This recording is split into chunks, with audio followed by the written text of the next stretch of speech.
Here we have a SAT math question. Okay, let's go the information. If x square times q or square root of x to the third power divided by fifth root of x square equals to x to the power of a or b for all positive values of x, what is the value of a or b? Okay, in this equation we have to find the value of a or b. Okay, let me write the given equation as it is. It is x square times square root of x to the third power divided by fifth root of x square equals to x to the power of a or b.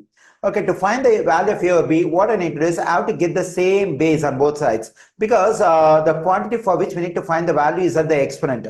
So whenever I'm trying to find the value of the quantity that is at the exponent, what I need to do is I have to get the same base on both sides of the given equation. Once I get the same base on both sides of the given equation, I can equate the exponents and I can solve for the unknown quantity.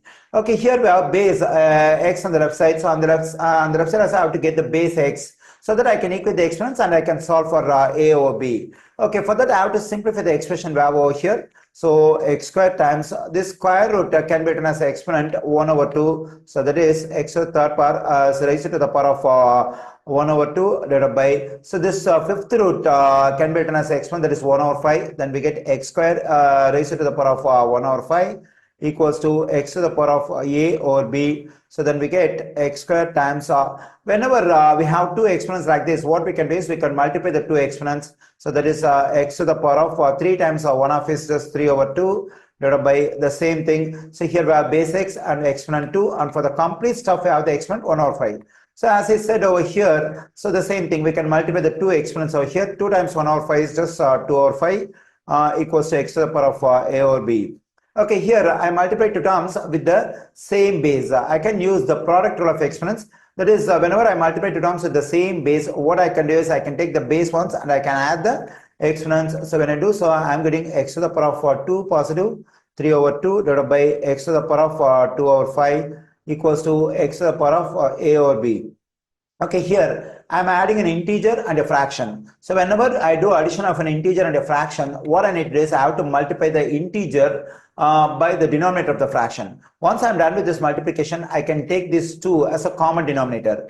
Okay, now what I need to do is I have to multiply this integer by the denominator 2 over here. So 2 times 2 is 4. Now 4 positive 3. Since I multiply this integer and denominator 2, now I can take this 2 as a common denominator over x to the power of 2 over 5 equals to x to the power of a over b. So here at the top, I'm getting 7 over 2. So over x to the power of 2 over 5 equals to x to the power of a over b.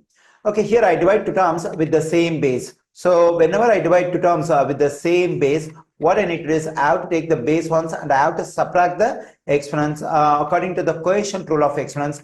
That is 7 over 2 negative 2 over 5 equals to x to the power of a over b.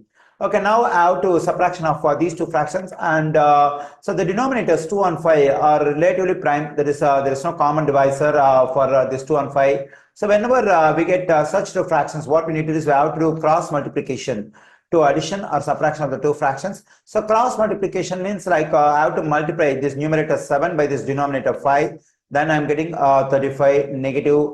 I'm taking this negative sign as it is. Now I have to multiply this numerator 2 by this denominator 2. 2 times 2 is 4. Now I have to multiply the two denominators. 2 times 5 is 10 equals to x to the power of a over b. So x equals to, when I simplify the 35 negative 4, it will be 31. Then I'm getting 31 over 10 as the exponent equals to x to the power of a over b.